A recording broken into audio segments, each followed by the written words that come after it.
Barangay LS 97.1.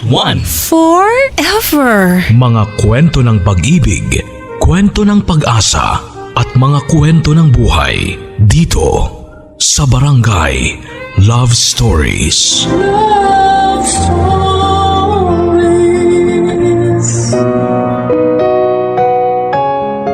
Ang kasalanan ay kayang pagtakpan ng kasinungalingan. Pero tandaan mo rin na may kasabihan tayo na walang lihim ang hindi nabubunyag. Ikaw, nagawa mo na bang ibintang sa iba ang kasalanan mo? Dear Papa Dudut, may oras sa buhay natin na kapag nakakagawa tayo ng isang pagkakamali, ay gusto nating pagtakpan yon para hindi tayo mapahamak. At sa takot natin na mabuko sa ginawa nating pagkakamali, ay maghahanap tayo ng ibang tao na pwedeng pagbuntungan ito.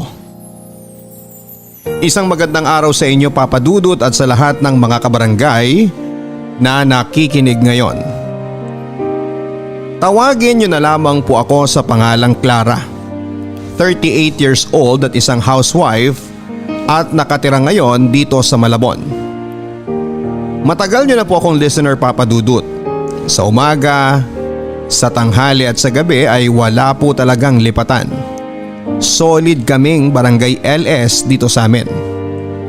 At ang Barangay Love Stories ang pinaka-paborito kong programa sa lahat. Dahil sa ganda ng mga kwento ng inyong mga letter sender at sa galing na rin ng inyong mga aktor at sa inyong pagbabasa. Naiiyak talaga ako tuwing tanghali. Papa Dudut, matagal ko na rin pong gustong magpadala ng sulat ko. Pero ilang ulit ko po muna itong pinag-isipan. Dahil isa ito sa masasabi ko na hindi magandang parte ng buhay ko. Kaya naman ngayon pa lamang po ay sasabihin ko na marami akong binago na pangalan at lugar sa ibabahagi kong kwento. Para na rin sana maitago at maproteksyonan ang aking sarili at pamilya. Medyo maselan at sensitibo po kasi ang kwentong ibabahagi ko sa araw na ito. Pero ang lahat po ng mga pangyayari sa sulat ko na inyong mababasa ay totoong nangyari sa buhay ko. Papa Dudut, solong anak lang ako ng daddy ko at masasabi ko na lumaki po talaga ako na medyo spoiled dahil lahat ng gusto ko ay nasusunod. Lalo na kapag material na bagay ay ibinibigay niya sa akin. Maaga rin kasi akong naulila sa mami ko. Kaya naman mag-isa na lamang si daddy na pinaparamdamang pagmamahal sa akin bilang isang magulang. At dahil medyo spoiled nga po ako ay aaminin ko na hindi rin masyadong naging maganda ang ugali ko noon, Papa Dudut. Pasaway ako sa bahay, school at sa church namin. Bawal po kasi sa religion namin ang mag-boyfriend kapag wala pa sa tamang edad. O kaya ay hindi naman kasapi ng aming relihiyon. Pero mula high school hanggang college ay nakailang boyfriend na po ako. Siyempre lahat yun ay patago at hindi alam ng daddy ko. May mataas kasi siyang katungkulan sa simbahan namin at ayoko na masira ang pangalan niya ng dahil lang sa akin. Kaya naman lahat ng kalokohan ko ay ginagawa ko ng palihim.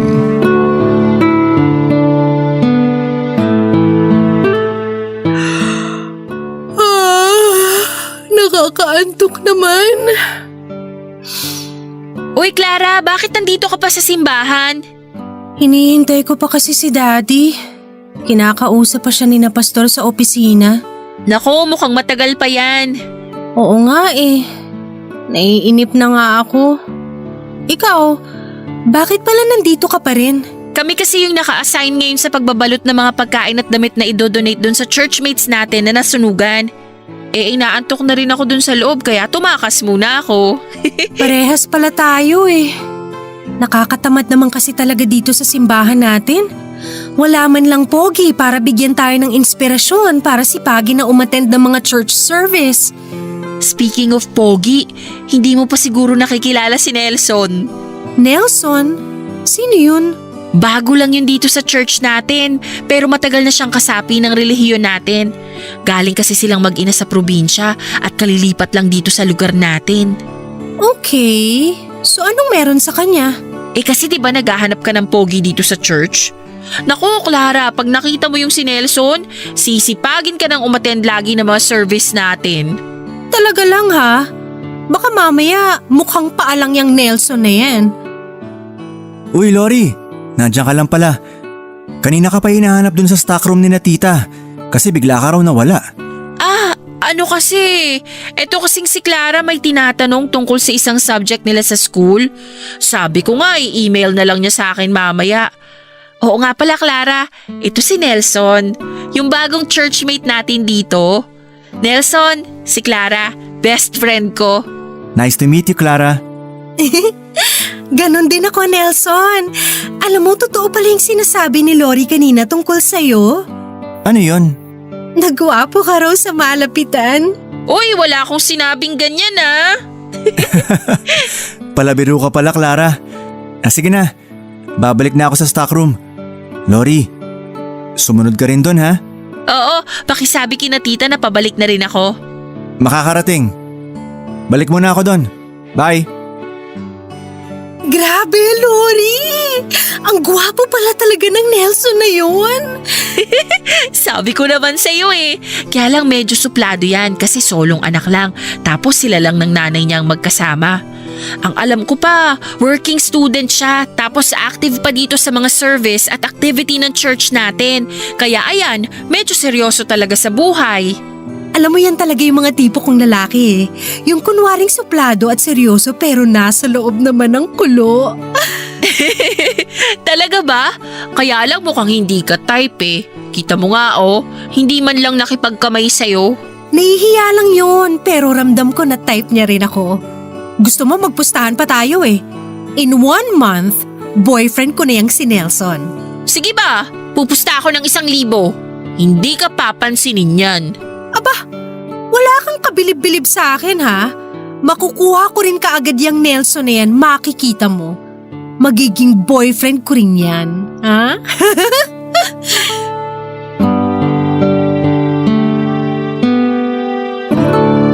Papadudot mahilig talaga ako sa gwapo. Lalo na yung maganda ang mga mata.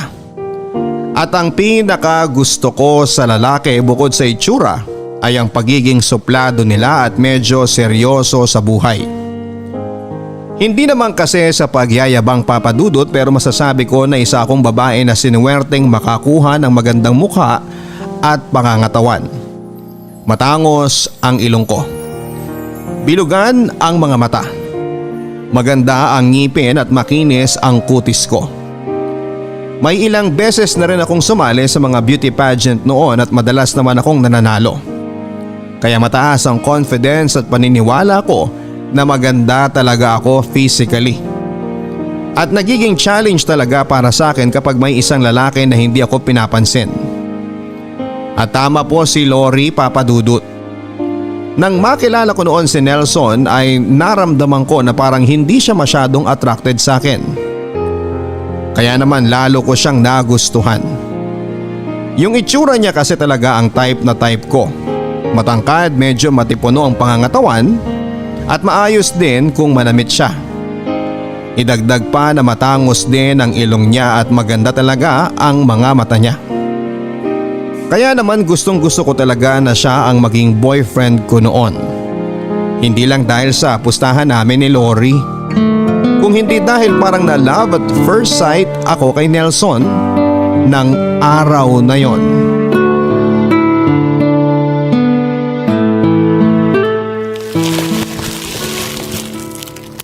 Nax! Anong masamang hangin ang umihip sa'yo at naisipan mong tumulong ngayon sa pagre-repack nitong mga dilata at bigas dito sa likod ng simbahan?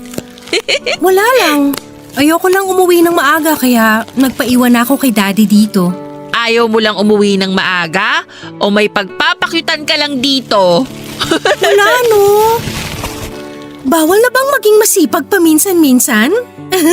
Sus! Para namang hindi kita kilala. Alam ko na yung mga galawan mo, Clara. Lalo na at mag-iisang linggo na pero hindi ka pa rin pinapansin ni Nelson. Anong hindi? Close na kaya kaming dalawa? Close ba yun? Ni hindi ka nga niya tinitignan man lang kapag nasa loob tayo ng simbahan? Siyempre, nahihiya lang yun. Ang tingin ko kasi talaga sa kanya, alam mo, mahiyain siya at may pagkatorpe. Okay, sabi mo eh. O teka, ayan na si Nelson. Papalapit na dito. Oh, Lori. Akala ko may lakad ka ngayon. Na-cancel eh. Kaya tumutulong na lang ako dito kay na mama.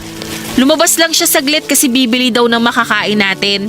Mabuti na rin yung nandito ka para maaga nating matapos to. Hi Nelson, good morning!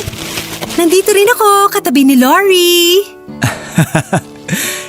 Good morning, Clara. Mabuti at naisipan mo ngayong tumulong sa pag-aayos nitong relief goods na ipamimigay natin sa nasalanta ng bagyo. Nako, palagi naman akong tumutulong dito. Hindi lang talaga ako nakakapunta ng mga nakaraang araw dahil busy ako sa school. Pero madalas talaga ako dito, lalo na't kasama sa mga nag-aayos ng lahat ng to ang daddy ko. Oo nga eh. Narinig ko na isa raw siya sa may idea na gawin ang pamimigay ng relief goods na to.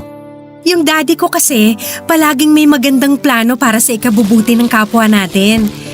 Kahit nga hindi nating member dito sa simbahan, palagi pa rin niyang tinutulungan eh. Maawain kasi yun. Siya nga rin ang palaging kinakausap ni Pastor at kinukuhanan ng idea kung paano pa tayo pwedeng makatulong sa ibang tao. Sa tingin ko nga, sa kanya ko rin naman ang kabaitan at kasipagan ko. Ang sabi kasi niya, mataray daw ang mommy ko nung nabubuhay pa siya.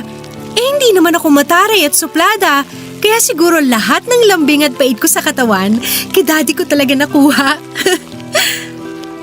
Clara, excuse me lang ha. May gagawin lang muna ako sa labas. Naalala ko kasi na may nakita akong mga kahon doon na walang laman. Aayusin ko muna since nandito naman na kayo at nagre-repack ng mga delata. Sige. Pero bumalik ka kaagad ha. Oo, kapag natapos ko kaagad yon. O siya, labas muna ako ha. Okay. Nako, Clara. Mukhang matatalo ka ngayon sa pustahan natin ah. Anong matatalo? Wala pa nga akong ginagawa eh. Halata naman kasi eh. Hindi ka talaga type ni Nelson. Pakipot lang yun. Makikita mo, bibigay din yun at magiging boyfriend ko siya. Diyan naman talaga ako bilib sa'yo eh. Sa taas ng confidence mo sa sarili mo. Basta hindi ko talaga siya titigilan hanggat hindi ko siya nakukuha. Wala pa yatang lalaki ang dumidedma sa beauty ko. Bigyan mo lang ako ng ilang linggo pa.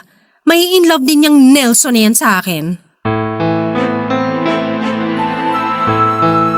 Papadudod sa lahat ng lalaking pinagpakitan ko noon, nayaaminin ko na kay Nelson talaga ako pinaka nahirapan. Oo, pinapansin at kinakausap naman niya ako pero saglit lang talaga at palagi pang malamig ang pakikitungo niya sa akin. Hindi ko alam kung hindi niya lang ba talaga ako type o baka nagpapakipot lang talaga siya sa akin. Kaya naman umeffort talaga ako para mapansin niya. Kung noon ay isang beses sa isang linggo lang kung pumunta ako sa simbahan namin. Naging madalas na po yun mula na nga nang makilala ko si Nelson. Tumutulong ako sa ibang gawain ng church namin kagaya ng community service at pagpunta sa mga bahay ng iba naming churchmates para sa mga munting pagtitipon. Nagpa-practice din ako sa mga activity na hindi ko talaga ginagawa dati dahil naiinip ako sa mga yon. Sobrang active po kasi talaga ni Nelson sa mga church activity namin at yon ang nakikita kong paraan para magkalapit kaming dalawa.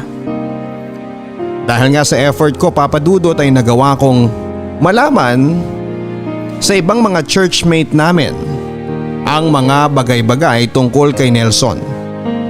Nalaman ko na nag-iisang anak lang din pala siya at matagal nang patay ang tatay niya. Kaya tanging nanay na lamang niya ang kasama niya sa buhay. Nalaman ko rin na masipag pala talagang tao si Nelson dahil bukod sa mga church activity, pag-aaral at pagtatrabaho ay siya lang din ang nag-aalaga sa nanay niya na medyo mahina na dahil sa sakit nito sa kidney. Doon ako lalong humanga sa kanya, Papa Dudut. At doon ko rin naramdaman na gusto ko talaga siyang maging boyfriend. Ako pa naman yung tipo ng babae na hindi susuko hanggat hindi ko nakukuha ang gusto ko, mapabagay man o tao. Papa Dudut, ilang 3 linggo na noon ang nakalipas mula nang makilala ko si Nelson, pero wala pa ring pagbabago sa closeness naming dalawa. Medyo malamig pa rin ang pakikitungo niya sa akin at hindi pa rin siya gaanong kasweet kapag nag-uusap kami. In short ay mukhang hindi pa rin talaga siya interesado para sa akin. Kaya umisip pa ako ng ibang paraan na pwede kong gamitin para maging mas close kaming dalawa.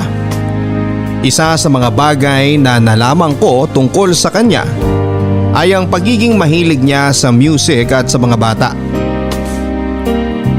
Kaya naman sinabi ko kay Nelson, Papa Dudut, na magkakaroon kami ng mini event sa bahay namin para sa mga batang lumaki sa bahay ampunan.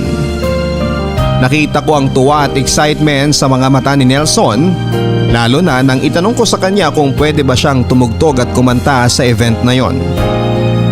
Hindi naman niya tinanggihan ang invitation ko, Papa Dudut. Nag-thank you pa siya kasi matagal na raw siyang hindi nakakatugtog sa isang event. Sobrang excited na raw niya at sana daw ay mapasaya niya ang mga bata. Ang hindi niya alam, Papa Dudut, ako naman ang nananalangin noon na sana ay mapasaya niya ako kapag nasolo ko na siya sa bahay namin. Araw pa naman ang Sabado yon at buong araw na wala si Daddy sa bahay dahil may lalakarin siya sa trabaho niya. Kaya ang naisip ko noon ay buong araw ko rin na masusolo si Nelson sa loob ng bahay namin. Nako, Clara, mag-ingat ka dyan sa kalokohan mo ah. Alam mo naman na bawal sa church natin na may makitang magkasama na lalaki at babae sa loob ng isang bahay na walang ibang kasamang magulang. Oo, sinisigurado ko rin naman na kapag ganitong oras, busy ang mga kapitbahay namin kaya walang pwedeng gumawa ng chismis sa amin ni Nelson. Naku Lori, nandito na pala si Nelson. Nakita ko rito sa may bintana namin na siya ang nagbukas ng gate. Tawagan na lang kita mamaya. Bye! O sige, good luck sa'yo. Bye! Clara? Tao po! Oh Nelson, ikaw na pala yan. Kanina pa kita hinihintay eh. Sorry ha. Sinamahan ko kasi muna si nanay sa treatment niya bago ako bumiyahe papunta dito. Ayos lang. Lika, pasok ka. Wala pa pala mga bata dito sa bahay niyo? Akala ko bago magtanghalian magsisimula ang event. Papunta na sila. Medyo malilate lang din. Samahan mo pala muna ako sa kwarto. May kukunin lang ako doon. Ha? Baka pwedeng mamaya mo na lang kunin. Ano ka ba? Wala naman akong gagawin na masama sa'yo. Nandun kasi ang piano ko. Hindi ko kayang buhatin kung mag-isa lang ako. Okay. Sige.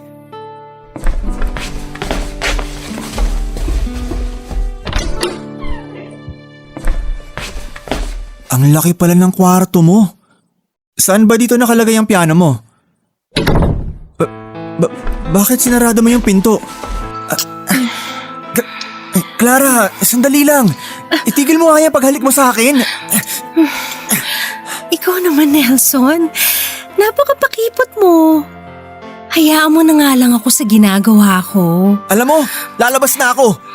At mabuti pa siguro kung umalis na rin ako dahil parang wala namang event na mangyayari dito sa bahay niyo eh. Eh di tayo na lang ang gumawa ng event dito sa kwarto ko. Clara, sandali nga. Pwede bang itigil mo na yung ginagawa mo sa akin? Mali to eh. Clara, nasan ka? Nakapag-almusal ka na ba? May dala akong pagkain dito. Si Daddy? Hindi pwede to. Dapat mamaya pa siya uwi ah. Yan na nga ba sinasabi ko eh. Lalabas na ako ng kwarto mo at sasabihin ko sa kanya lahat ng kalokohan mo na to. Hindi! Hindi ka lalabas! Nelson, tama na! Ayoko sabi! Bitawan mo ako! Clara, Ano ba yung sinasabi mo? Bakit pinupulit mo yung damit mo? Bitawan mo ako! Bitawan mo ako, Nelson! Lintik na! Anong ginagawa mo sa anak ko? Sir, wala po akong ginawa na kahit ano kay Clara. Magpapaliwanag po ako. Wala po akong... Papatayin kitang hayop ka! Papatayin kita! Daddy, tama na po! Bitawan niyo na po si Nelson! Baka mapatay niyo siya!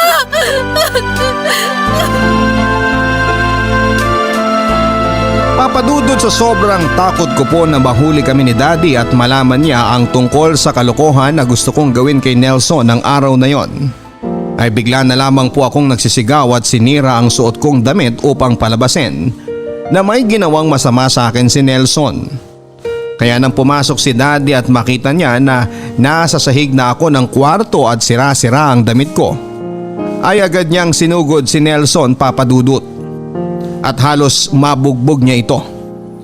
Mabuti na lamang po at may pumasok na kapitbahay namin at kaagad na napahinto si Daddy sa ginagawa niyang pananakit kay Nelson. Papadudot, bawal po kasi talaga sa relihiyon namin ang makita na magkasama ang isang babae at lalaki sa isang kwarto, lalo na kung hindi pa sila kasal. At malaking kahihiyan kapag nalaman ng tao na ako mismo ang nagpapunta kay Nelson sa bahay namin. Kaya naman nawala na po talaga ako sa maayos na pag-iisip ng mga oras na yon at gumawa na lamang ako ng kwento. Medyo mahigpit din po ang relihiyon namin sa mga ganitong klase ng pangyayari.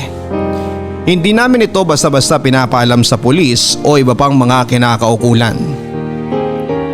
Kaya ang ginawa po ng kapitbahay na kasapi din namin sa aming relihiyon ay tumawag sa ibang kasamahan namin sa simbahan upang sunduin kami.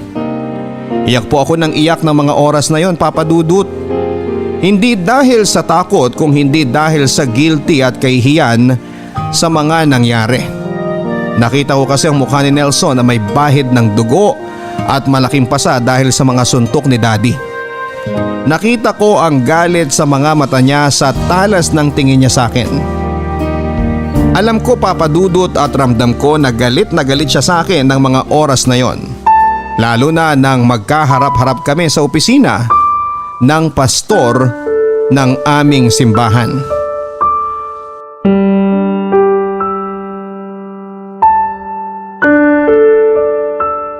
Nelson, tinawagan mo na ba ang nanay mo? Opo, Pastor. Pero baka hindi pa po siya makapunta kaagad dahil mahina pa po ang katawan niya. Kaka-dialysis lang po kasi sa kanya kanina, kaya hirap pa po siyang makakilos. Pero sa ganitong pangyayari, alam mo naman na kailangan niyang makarating, di ba? Opo, pero sana po maintindihan niyo na may sakit si nanay, kaya nga hindi rin po siya masyado nakakapunta sa mga church service natin. Kung ganoon, ipapasundo ko na lang siguro siya sa mga kasamahan natin. Kahit naman ipakausap mo sa amin ang nanay ng rapist na yan, Pastor, hindi pa rin magbabago desisyon ko na ipakulong siya. Sir, wala nga po akong kahit na anong ginawang masama sa anak niyo. Napakasinungaling mong hayop ka! Huling-huli ka na sa akto, tumatanggi ka pa! Tama na yan.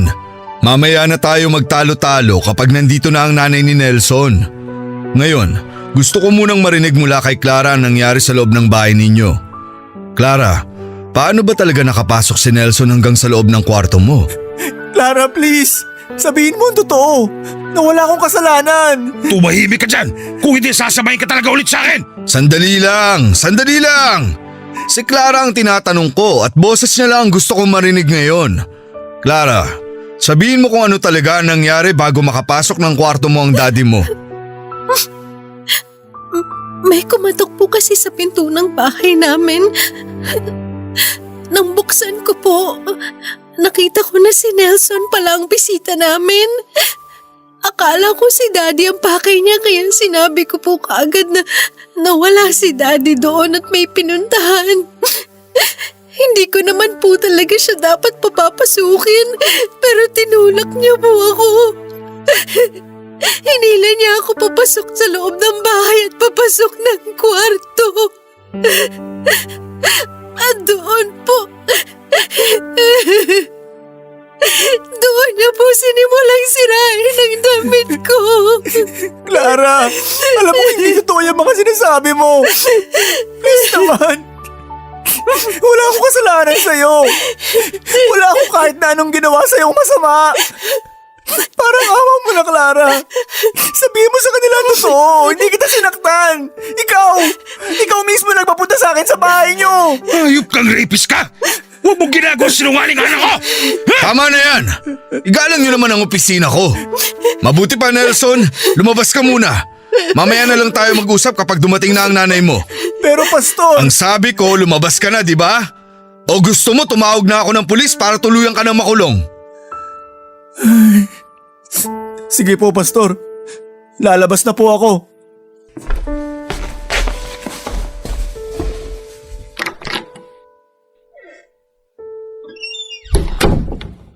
Ngayong wala na si Nelson, tatanungin ulit kita, Clara. Totoo ba ang lahat ng mga sinabi mo? Opo, Pastor. Totoo po ang lahat ng sinabi ko. Pinagtangkaan po talaga ako ng masama ni Nelson. Matagal mo na bang alam na may pagtingin siya sa'yo? Dati ko pa po nararamdaman na may gusto siya sa akin. Pero iniiwasan ko lang po siya. Hindi ko nga po alam kung paano niya nalaman ang address ng bahay namin. Kaya nagulat po talaga ako nung mapagbuksan ko siya ng pinto kanina. Hindi ko talaga palalampasin ang pangyayaring ito. Idedemanda ko ang Nelson na yan. Sisiguraduhin ko na mabubulok yan sa bilangguan. Kahit ikamatay pa ng nanay niya. Baka naman pwedeng pag-usapan na lang natin to. Malaking kahihiyan at iskandalo to sa reliyon natin. Maaari naman silang bigyan ng parusa ng simbahan natin. Sila? Sino pong sila, Pastor? Si Nelson at ang nanay niya. Anumang kasalanan ang nagawa ng anak ay pananagutan din ng magulang dahil sa kanilang kapabayaan. Kaya sa mga ganitong klase ng pagkakasala, dapat na dalawa silang maparusahan. Papa Dudut, pinangatawanan ko na talaga ang kwento ko na pinagtangkaan ako ng masama ni Nelson sa sariling bahay ko. Sobrang nakaka-guilty lalo na sa part na nalaman kong hindi lang si Nelson ang pwedeng maparusahan ng simbahan namin kung hindi pati na rin ang nanay niya.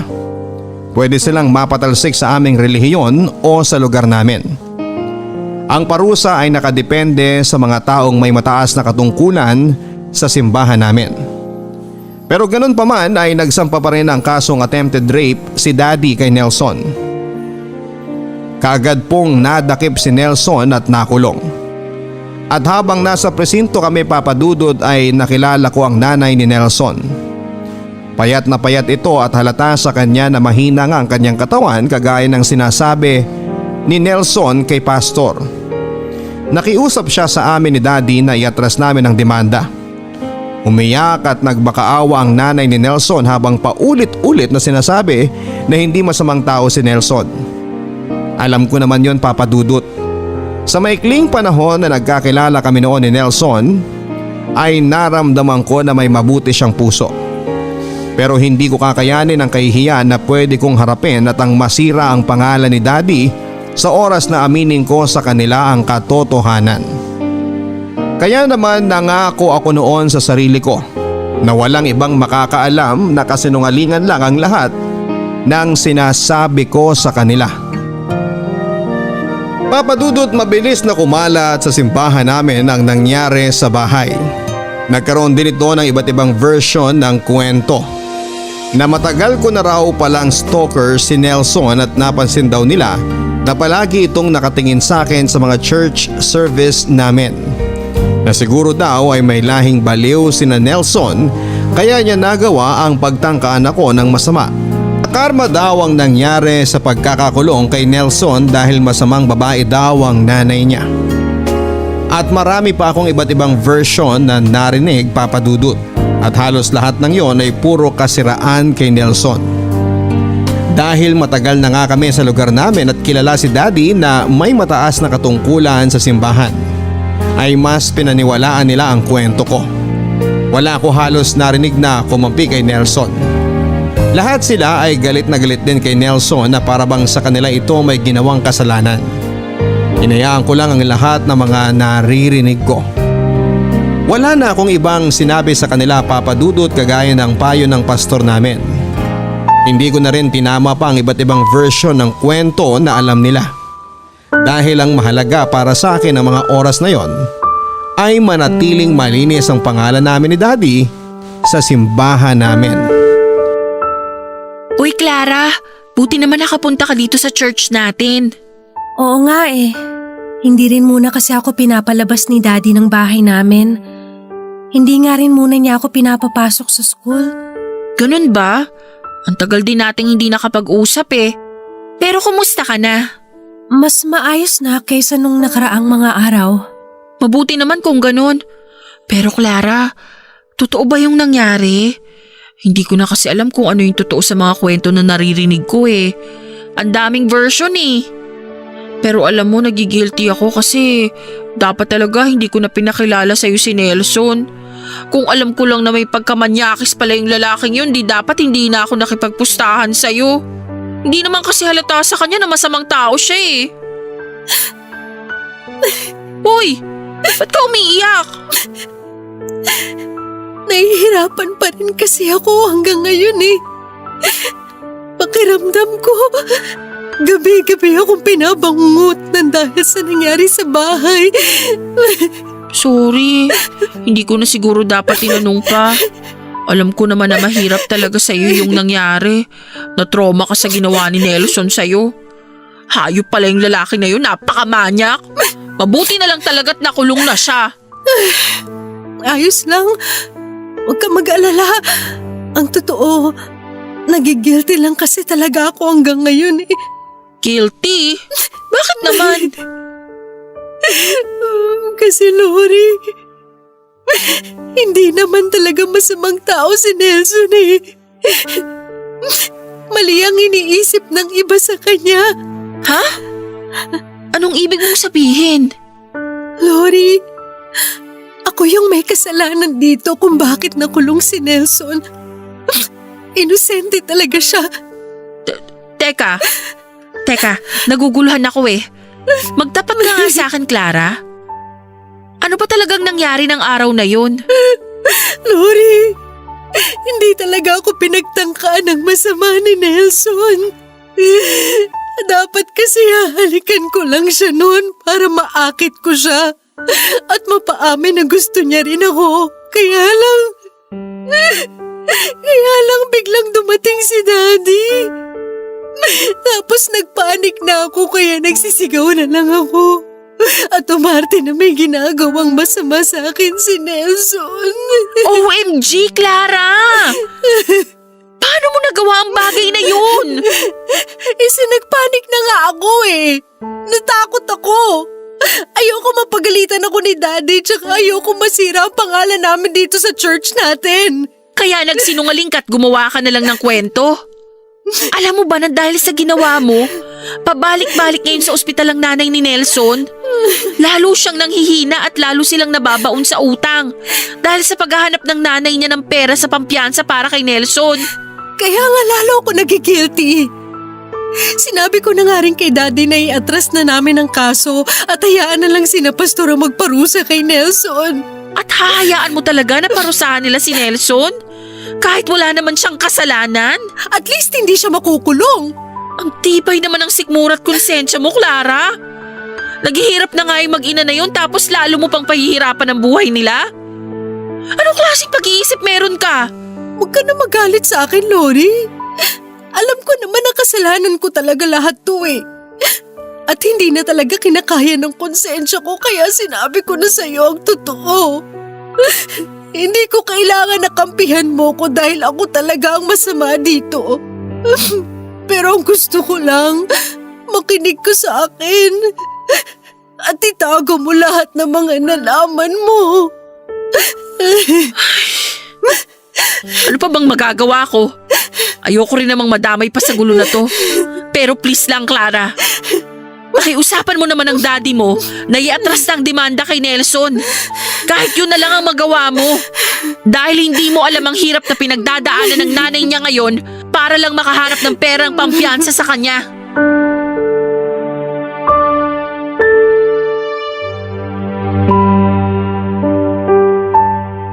Papa Dudut, may konsensya naman po ako kahit papaano. Kaya nga po gabi-gabi akong hindi nakakatulog noon dahil sa nangyaring yon. Gabi-gabi rin po akong umiiyak dahil hindi ko maitama ang mali ko. Hindi ko magawang sabihin sa lahat ang totoong nangyari. Pero pinipilit ko pa rin na pigilan ang sarili ko na aminin ang katotohanan. Ang nasa isip ko kasi noon, Papa Dudut, alam ko na makukonvince naman ni na pastor at iba pa naming churchmate si Daddy na iatras ang demanda. Ayaw talaga kasi ng gulo o iskandalo ng relihiyon namin. Anumang hindi pagkakaunawaan, sakitan o masamang pangyayari, krimen man o hindi, hanggat maaari ay inaayos ng mga pastor sa amin o kung sino mang may mataas na katungkulan sa simbahan. Pagkakasunduin ang dalawang involved sa gulo at paparusahan nila ang dapat na parusahan. Hanggang sa makalimutan na nga ng lahat ang pangyayaring yon. Ganon po ang gusto ko na mangyari, Papa Dudut. Na iatras na ni Daddy ang demanda kay Nelson at hayaan na lamang ang simbahan na magparusa sa kanya sa kasalanan na hindi niya ginawa. Sigurado naman kasi ako na hindi kasing bigat ng parusa sa bilangguan ang ibibigay na parusa ng simbahan namin kay Nelson at sa nanay niya. Alam ko na inosente talaga siya pero hindi ko kaya na sirain ang pangalan ko para lamang malinis ang pangalan niya. Kaya eto lang ang tanging paraan na nakikita ko noon para matulungan siya. Ang i-convince si Daddy na iatras na namin ang demanda laban kay Nelson. Kahit papaano rin, Papa Dudut, ay nakahinga na nga ako ng magaan. Noong nalaman ko na pansamantalang nakalaya si Nelson dahil sa piyansa na ibinayad ng nanay niya.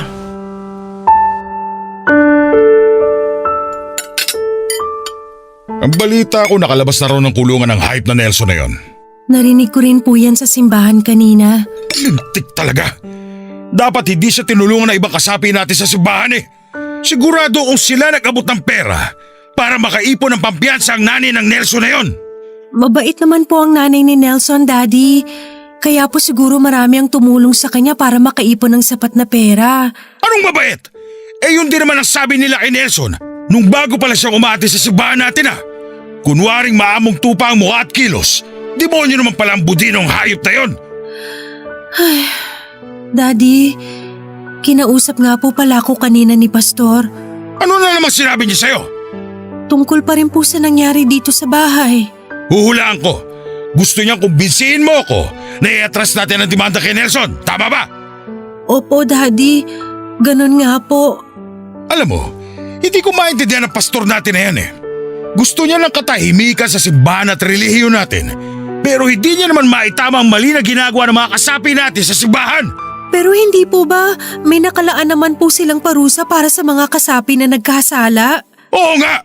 Pero sa ginawa ng hype na Nelson na yun sa'yo, hindi ko aayaan na sila magbigay ng mababaw na parusa. Pero Daddy, mukha naman pong tama si na Pastor. Para sa ikatatahimik nating lahat, bakit hindi na lang po natin iatras ang demanda kay Nelson? Bakit ko naman gagawin yon? Parang sinabi mo na rin na hayaan ko na lang siya nasaktan at gawin ka na masama. Ikaw pa na nag-iisang anak ko? Kaya kahit ilang pastor pa kumausap sa akin, hindi na magbabago ang desisyon ko, Clara. Dahil gusto kong makitang nabubulok sa bilangguan ng hype na Nelson na yon. Daddy, ako na po yung nakikiusap. Iatras na lang po natin ang demanda sa kanya. Ano ba yung sinasabi mo, Clara? Ginawan ka na nga na masama ng lalaki na yon. Tapos ang gusto mo pa, hayaan natin siyang makalaya na lang at muli magpasarap sa buhay niya. Eh kung gawin niya ulit yun sa ibang babae. Mabuting tao po si Nelson. Kung mabuting tao siya, hindi kanya pagtatangkaan na masama. Hindi niya naman po talaga ako pinagtangkaan ng kahit na ano. Wala po siyang ginawa na kahit anong masama sa akin. Teka nga, linawin mo nga yung sinasabi mo, Clara. Daddy, nagsinungaling po ako sa inyo. Lahat po ng sinabi ko na nangyari, gawa-gawa ko lang. Hindi totoong pinagtangkaan kanyang pagsamantalahan dito sa loob ng pamamahay natin? Oo po. Ako po talaga nagpapunta sa kanya dito. Tapos bigla po kayong dumating. Nataranta po ako at natakot. Kaya po sumigaw na lang ako at nagpanggap na ginagawa ng masama ni Nelson. Daddy, wala po talagang kasalanan si Nelson. Inosente po siya. Iatras na po natin ang demanda sa kanya, please. Hindi natin gagawin yan. Pero Daddy, wala po talaga siyang kasalanan. Aaminin ko na lang po ang totoo sa kanilang lahat. Sasabihin ko po na nagsinungaling ako at aakuin ko na lang lahat ng kaparusahan na dapat sa kanila ng nanay niya. Yan ang hindi mo gagawin, Clara. Dahil alam mo kung anong pwedeng mangyari sa pangalan natin kapag nalaman nila ang totoo. Alam mo kung ano ang pwedeng mawala sa atin. Kaya ito ang tandaan mo. Wala kang kahit na sinong pagsasabihan ng tungkol sa bagay na yan. Wala! Dahil kapag lumabas ang totoo, itatakwil talaga kita bilang anak ko.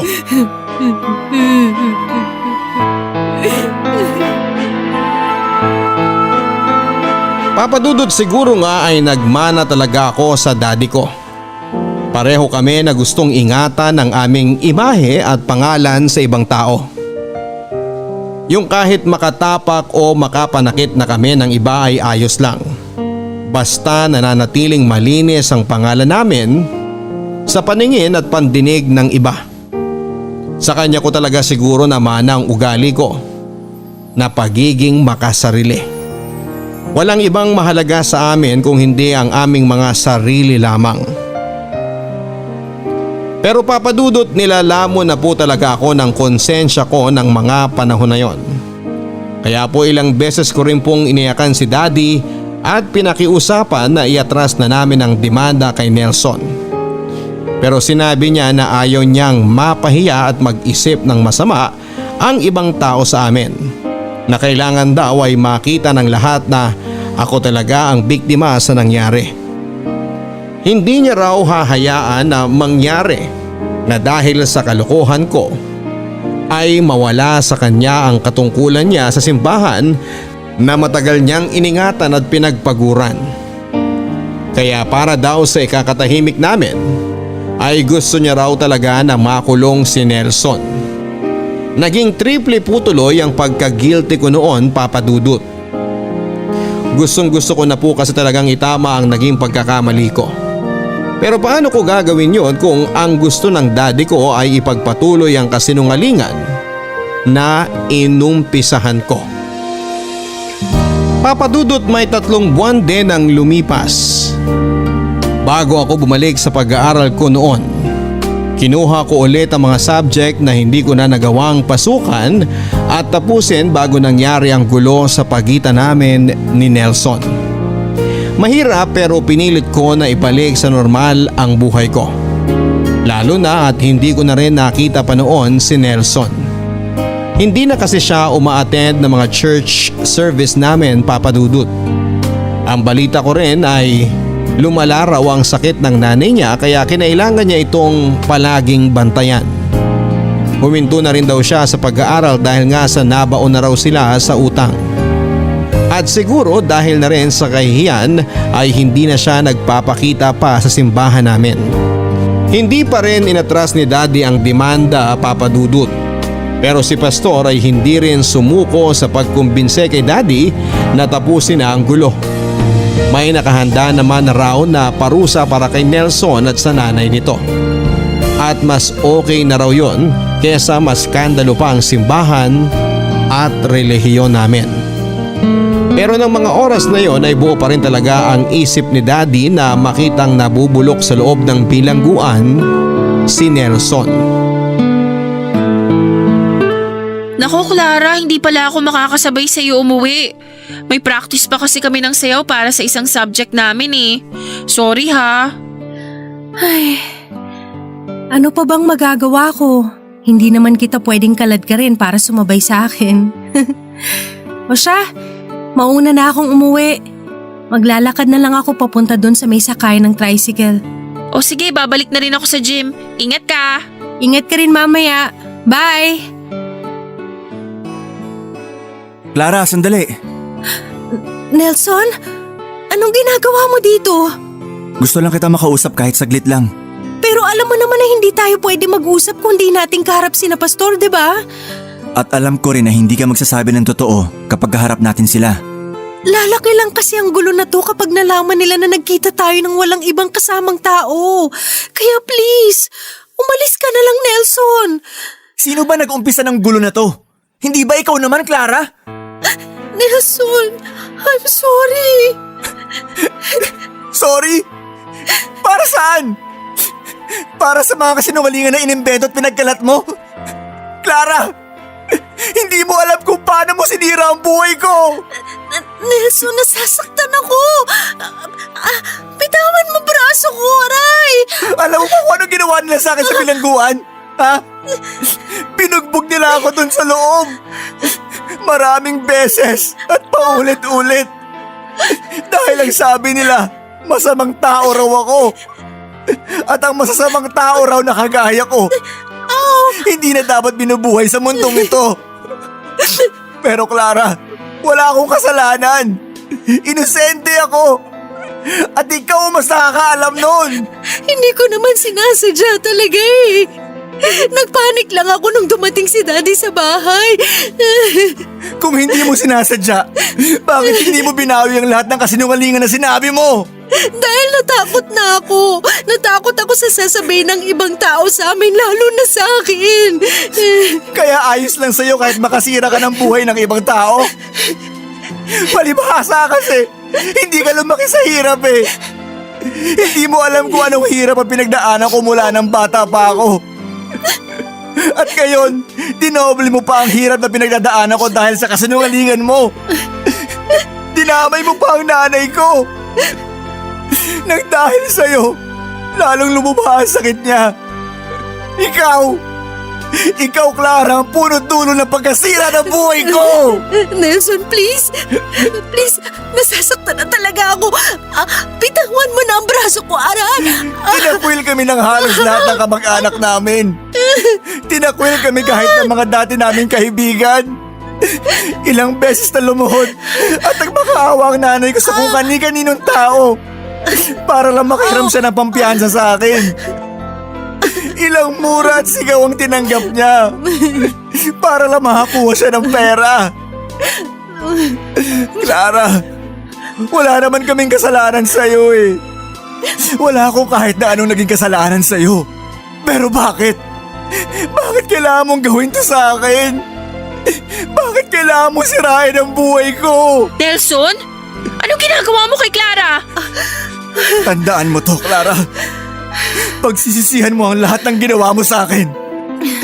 Pagsisisihan mo habang buhay ang pagsira mo sa buhay ko! Hoy, Nelson! Bumalik ka dito! Lori, hayaan mo na siyang umalis. Ayos ka lang ba? Gusto mo bang tawagan ko ang daddy mo? Wag na please. Ayoko malaman niyang tungkol dito. Ayoko mas maging magulo ang lahat. Hindi naman ako sinaktan ni Nelson eh. Ay, sige, ikaw ang bahala. Halika, aalalayan na kitang tumayo. Pero kaya mo bang maglakad? Oo, kaya ko. Kaya ko. Salamat, Lori.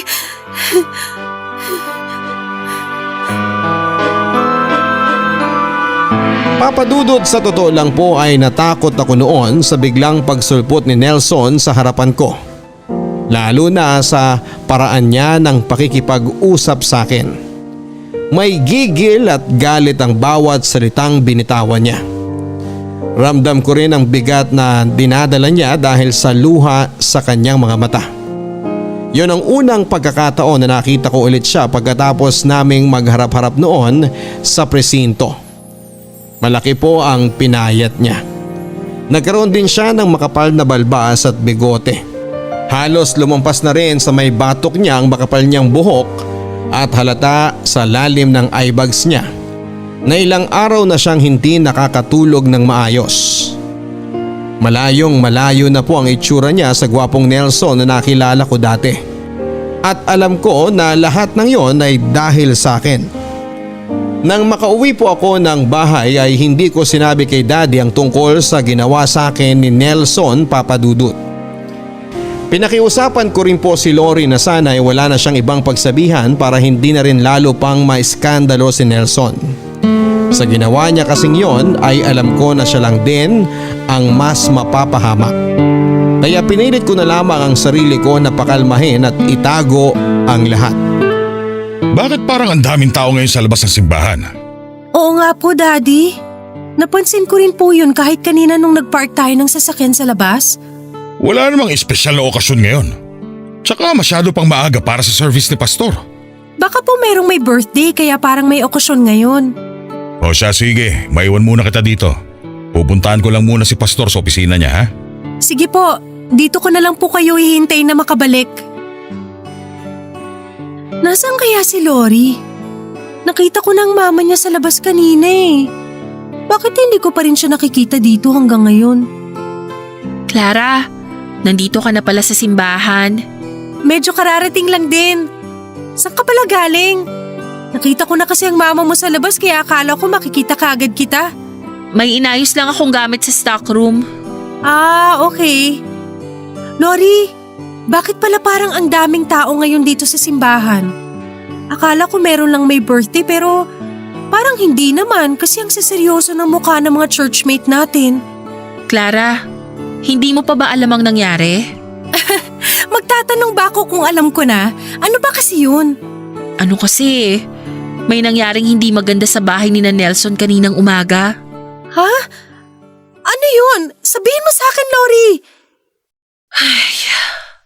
Namatay na kasi yung nanay ni Nelson kahapon. Tapos kaninang umaga, nakita naman siya ng pinsan niya sa bahay na walang malay. Clara, huwag ka masyadong mabibigla sa susunod kong sasabihin sa'yo ha. Pwede bang sabihin mo na lang sa akin ang lahat ng nalalaman mo, hindi yung pinapakaba mo pa ako ng ganito? Clara, si Nelson kasi, nagtangka siyang magpakamatay. Nang makita siya ng pinsan niya sa loob ng bahay nila, may katabi siyang bote ng muriatic acid. Yun ang ininom niya para subukan na tapusin ang buhay niya. Ano? Lori, sigurado ka ba dyan sa mga sinabi mo? Oo, kasi yun ang kanina pang usap-usapan dito sa simbahan.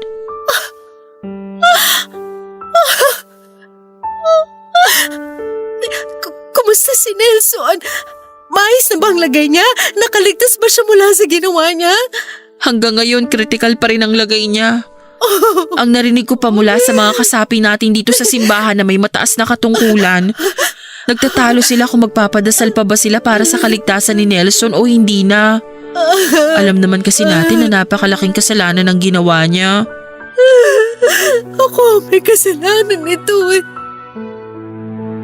Kasalanan ko kung bakit yung nagawa ni Nelson.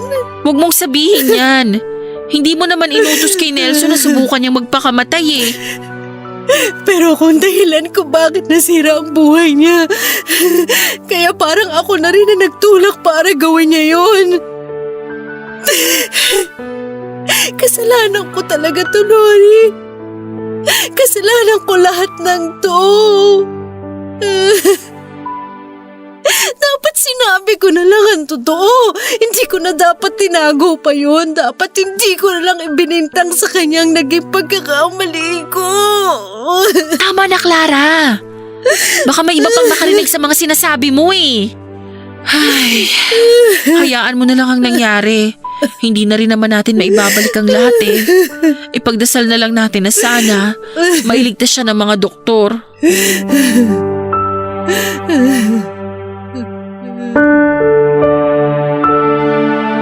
Papadudot, bago po ako mapahaguluhol sa loob ng aming simbahan ay nag-decide na akong umuwi na lamang.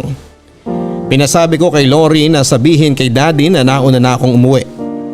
At nang makarating ako sa bahay ay hindi ko na po talaga napigilan pa ang sarili ko na umiyak ng umiyak. Hindi ako makapaniwala na ang simpleng tuksuhan at pustahan namin ni Lori ay pwedeng makasira ng isang buhay. Naisip ko noon na dapat ay hindi ko na lang sinama sa trip ko si Nelson. Na dapat ay hindi na lang ako nagsinungaling at gumawa ng kwento. At dapat ay hindi ko na lang siya pinahamak. Nang makauwi naman ng bahay si Daddy ay nalaman ko na ligtas na ang buhay ni Nelson, Papa Dudut. Halos maiyak ako sa tuwa nang marinig ko yon. Pagkalipas lang ng ilang araw ay binalita naman sa akin ni Lori ang naging kalagayan pa ni Nelson. Nagkaroon daw siya ng komplikasyon dahil sa ginawa niya. Nasunog ang lalamunan niya dahil sa ininom niyang muriatic acid. Kaya kinailangan ng butasan ang tagiliran niya at lagyan ng tubo upang doon na padaanin ang lahat ng kakainin niya. At ang lahat ng pagkain na yon ay kailangan ng i-blender upang hindi mahirapan ang katawan ni Nelson na i-digestion. Ang masama pa doon, Papa Dudut, ay panghabang buhay na raw ang sitwasyon na yon. Nang kausapin nga raw si Nelson na mga kasapi ng simbahan namin ay sobra daw ang pagsisisi niya sa ginawa niya.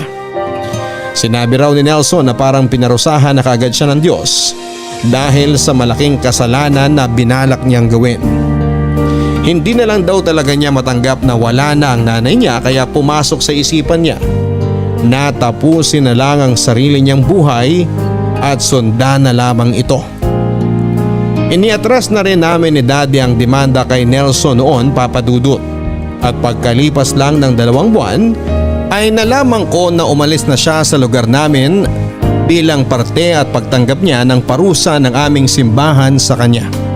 Mula noon ay hindi na ako nakarinig pa ng balita tungkol sa kanya.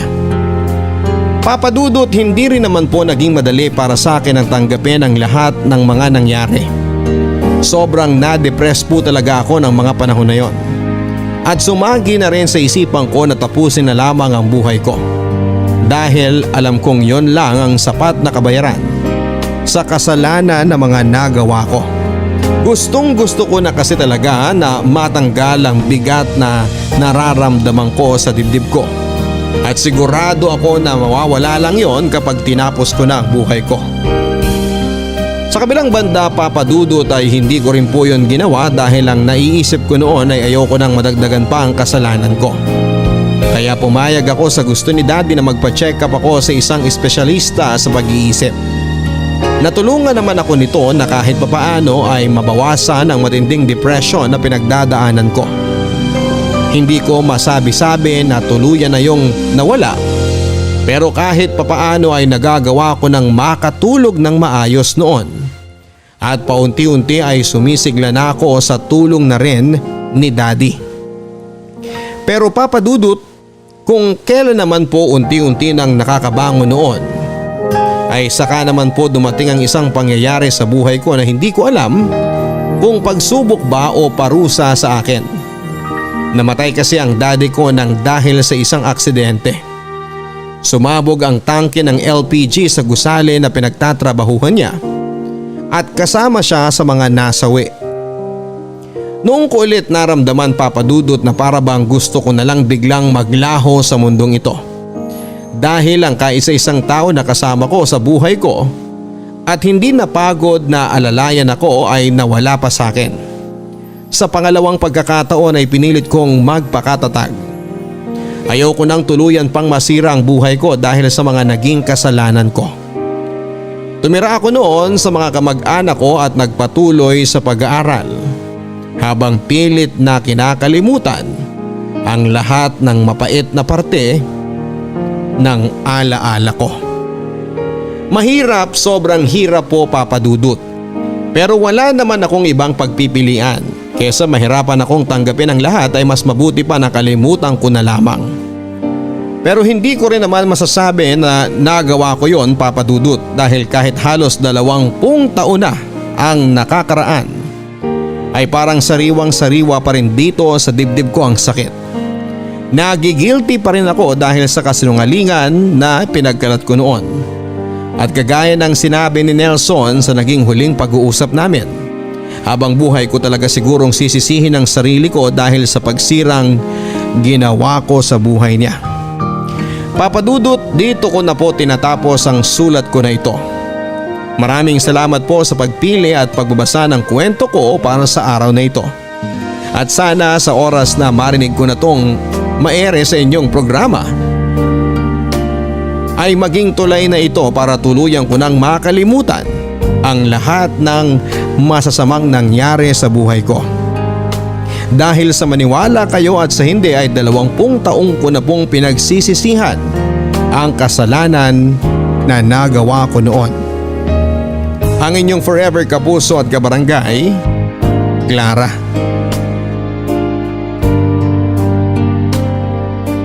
Mga kwento ng pag-ibig, kwento ng pag-asa at mga kwento ng buhay dito sa Barangay Love Stories. Love Stories.